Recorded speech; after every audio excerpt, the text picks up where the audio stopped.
nekk benn psychose boo xamante ne boo ko defee sa bopp mën na yàq sa match. Donc je pense que il va jouer avec ce qu'il a de mieux. ni mu préparer match bi avec les hommes qu'il faut. dugal leen bu naree tenir compte ci carton bi dina changer la moitié de l'équipe. parce qu'il y a 6 cartons quand même. Ah oui. 6 cartons boo naree changer 6 personnes. Ça va être difficile. Bon c'est pas évident nga génn ci donc je pense que en fait ci sama. sa gis-gis. voilà ci sama yaakaar il va pas tenir compte de ça. Il va demander aux garçons de jouer, libérer, jouer comme si on n'avait pas de carton. Parce que lenn la xam nga carton c'est individuel. 7 cartons là ça 7. 7 la C'est voilà. 7, hein? Carton, Oui, c'est 7. carton, la conséquence elle est individuelle. Par contre la qualification elle est collective. Est-ce qu'il faut pour que tu joues une finale que tu ne fasses pas ton match? Non. Voilà. L'important pour nous c'est d'aller en finale. Et je pense que bon il y aura pas je pense qu'il risque rien quoi. Ok. Tra surtout mentalement est-ce que du peser parce que joueur bi mi ngi jouer c'est vrai que pour la qualification en finale. mais joueur bi jouer pour la qualification en finale tamit mi ngi espérer bu demee finale moom tamit mu jouer parce que finale bi fête lay doon quoi est-ce que mentalement du am lu muy jouer ci joueurs yi nga xamante ne ils ont déjà des cartons jaunes. xanaa mu nekk joueur bu amul expérience. wala joueur bu égoïste. égoïste oui. égoïste mais heure bii defe naa ñoom ñëpp tant qu'ils sont. c'est une équipe. ku fi footballul final tamit sa morom dina football. Bah oui. te même si préparation bi heure bi entraîneur bi. wóor na ma ne Pape Thiaw. du tudd ba tudd final. parce que match après match la. balaa nga egg final xanaa nga gagné waaw sa demi-finale. wax dëgg yàlla. te des fois équipe da ngay gis nit sacrifié wu da ngay gis daam moo ko doon wax sànq dafay sacrifié wu. nekk attaquant football militaire. match yu mel nii bu doon entraîneur je le dis ku fi war a jël rouge. ñu gagné jëlal rouge. ba ñaari jël rouge ñu gagné. final ñeneen ñooy football kese. donc on met les cartons de côté on joue la finale.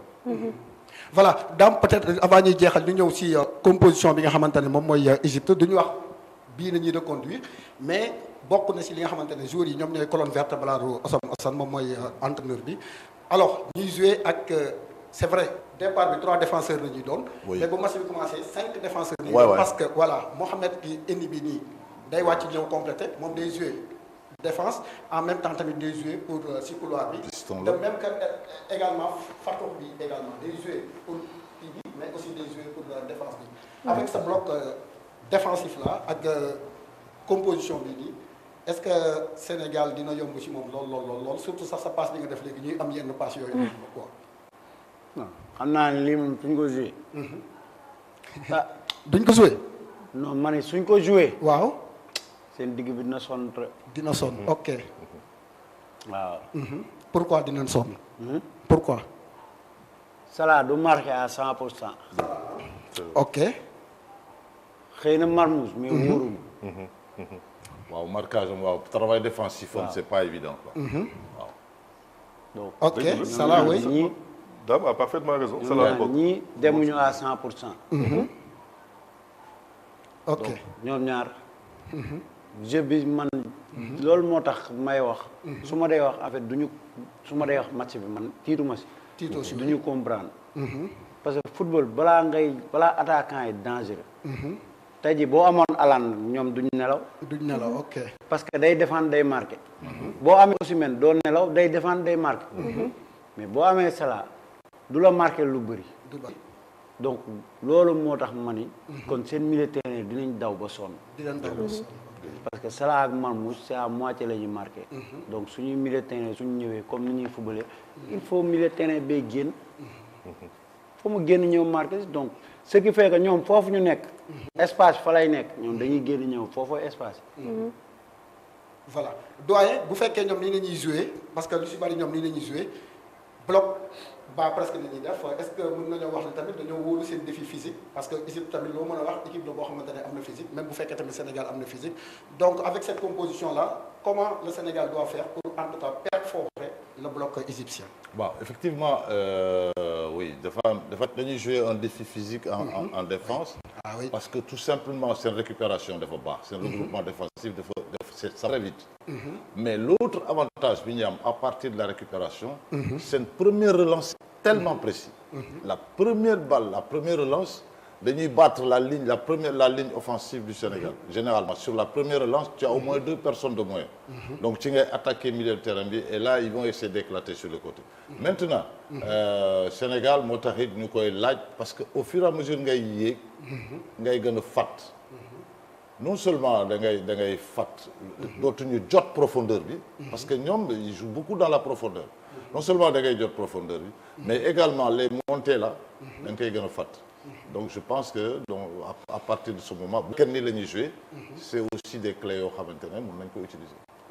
Tra, peut-être la dernière question moom mooy gis nañ benn Mohamed Salah boo xamante ne léegi am na confiance, il a marqué 4 buts, donc il aura envie quand même de marquer un 5e but pour être parmi les meilleurs buteurs. Il y a également Omar Mahfouz tamit bi nga xam ne dafa nekk actuellement di wane boppam bu baax a baax. On a un Kalidou Koulibaly bi nga xam ne moom moo war a gérer défense mais avec un carton jaune. Est-ce que ñoom duñ jël ascendance bi ci Kalidou Koulibaly? est-ce que dinañ jël ascendance. defe naa Koulibaly tàmm na football ak yu mel nii.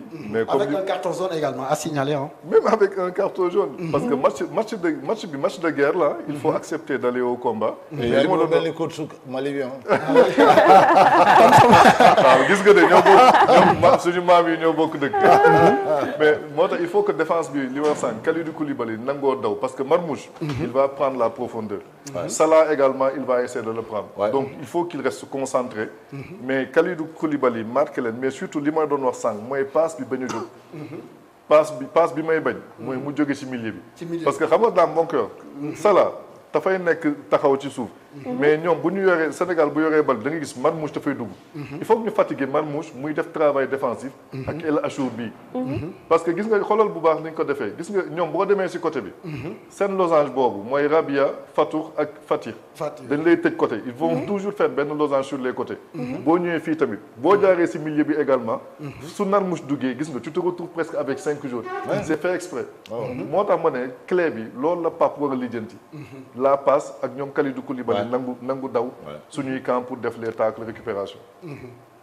Voilà donc ñu jeexalee ko ak lii match Côte d'Ivoire ak Égypte la donc li ñuy jàngee ci Égypte rek moom mooy dépossession du ballon lay jouer moom soxlawul dara ci bal bi daf lay bàyyi yow nga jël bal bi di daw moom tamit comme am na défi physique mu topp ci di kii donc si on revoit un peu les statistiques donc c'était face donc à la Côte d'Ivoire 29%, 71% pour la Côte d'Ivoire donc grosse occasion ils en ont eu 2 donc ñoom tamit waa Côte d'Ivoire amoon 2 donc boo xoolee aussi ci tir total yi am nañ 6 waa Côte d'Ivoire am 13 mais surtout da ngay xool ci corner yi lu ñuy def ballon arrêté yi ñoom bariwuluñ ko 3 kese nañ amoon Côte d'Ivoire amoon 7 donc faute yi tamit lu ñu ciy def par rapport ak Sénégal bariwul 10 la ak 15 passes yi ñoom ils font seulement 241 passes alors que Sénégal match sam day tourner à chaque fois ci 479 jëm kaw voilà jëm kaw loolu may wane ne ñoom soxlawuñu bal bi ñoom dañ lay bàyyi ngay daw quoi voilà léegi la tacle yi 25 tacle jee am 18 ci tacle yi am nañ benn jeu bu xaw a kii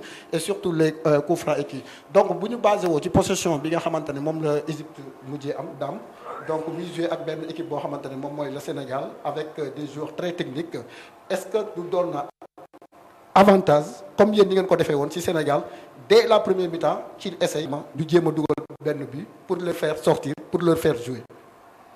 xam nga déjà ñaari match bokk Sénégal du Côte d'Ivoire. Côte d'Ivoire amul jëlul temps comme ni Sénégal di jouer. wax nañ ko fii Sénégal ni muy jouer yeneen équipe duñ ko jouer. Sénégal day jël temps defar ko ba mu wóor. Sénégal day dem ba ci kaw dellu siwaat ba ci zone am. da koy defar ba mu wóor. pour su lay attaquer il va faire mal. loolu mooy différence am ak yeneen équipe bu ñu gisee faay bi rek dañuy dem attaquer ji. après bu ñu ko pertee ñëwaat. donc Égypte équipe boo xam ne la moom soxlawul bal bi. moom nee naa soxlawul bal bi. moom 2-3 passes ci kanam la jëm soxlawul bal bi. moom jëlal amul problème. te ils sont très efficaces devant les buts hein. moom jëlal bien sûr. ah oui très efficace mais bu jotee bal bi. deux passes yi muy def ba décalé ko. troisième bi ci kaw la jëm. ok ci kaw ci intervalle yi waaw. voilà dernière question bi c'est pour Tra. Tra gis nañ ne Égypte Dame Ndoye wax mi ngi doon expliquer sax yoo xamante ne xewoon na moom ak El Neni dañ lay provoqué ci biir match bi. dinañ la saaga dinañ la xas dinañ la def dara. mais également la fois passée gis nañ contre le Mali le comportement de El Hadj Malick Diouf quand il a été provoqué par Amady Traoré. comportement bi mu am est-ce que mën nañoo wax ne ci côté boobu Sénégal màgg na ci mais beneen aspect moom mooy l'arbitre qui va arbitrer le match moom mooy le Gabonais ñëpp xamee nañ ko moom à la anglaise bi la lay may. faute yi du ko tirer lu bëree bëri yenn tricher yi tamit moom du si dox lu bëree bëri quoi est-ce que mën nañu wax ce sera un avantage bu fekkee Sénégal bloqué na côté boobu noonu les provocations plus l'arbitre bi nga xamante ne à la anglaise la koy def est-ce que mën na nekk benn avantage pour l'équipe nationale du Sénégal qui est beaucoup plus technique ci côté boobu noonu. waaw ce sera un avantage def naa on a kii am nañ maturité léegi Sénégal. mais Égypte boo xoolee. ñoom noonu la ñuy footballé mais duñ ñem rek si joueurs yi xoolal seen banc. match yëpp Égypte banc dafay teg pression arbitre bi. teg pression quatrième arbitre bi. foofu Sénégal. l'entraîneur na joueurs yi ñoom bañ a leen topp ci provocation. mais tamit waxuma Pape de mais dans le banc xaw ma Lamine Diatta lay doon la ñeneen. il faut que ñoom tamit ñuy teg pression quatrième arbitre bi. parce que loolu c'est un schéma qui est pensé. mooy duñ leen may jàmm. mais na am si ñun kenn koo xam ne. dina permettre assistants yi yëpp ñu concentré wu si match bi mais ñoom suñu jógee moom mooy dem également wax ak kii parce que loolu c'est un jeu quoi boo leen di may ak ñoom mais le joueur nañu rester sur le match.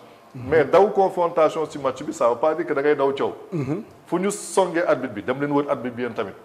mais doo leen fekk si game boobu quoi xuloo bi. mais doo leen may également ñoom ñu jël lépp. ok waaw c'est un peu. d'habitude loolu pour déconcentrer entraîneur bi la. pour mu bañ a lire match. xam nga ni des fois di nga toll foo xam ne. da ngay nekk tellement ci sa match. suñ la déconcentré lu bëri da lay rëcc. ok boo xoolee Guardiola dafa aay si loolu. ok day ñëw wax la quelques mots daal demaat ak Mourinho. même Arteta boo ko xoolee noonu jikko Guardiola la yor. donc gis nga moo tax des fois dañuy ñëw provoquer entrée provoquer banc bu jóg. xam nañ instant yi ñu koy defee. banc boobu su jógee mooy après ñoom da ngay xool après. da ngay tout de suite après quelques minutes après day am lu xew si match bi. ok moo tax kenn lay saraxe sax souvent. am na équipe boo xam ne du ma tudd turam xam naa moom mooy dégg benn préparateur physique. à l'époque moom lañ doon wax bu coow amee rek moom mooy jóg. wala benn entraîneur gardien boo xam ne xam nga ko. fekk entraîneur principal bi ak assistant ils sont sur le match. mais bu coow am moom mooy jóg bu njool bi. ok dernière observation bi.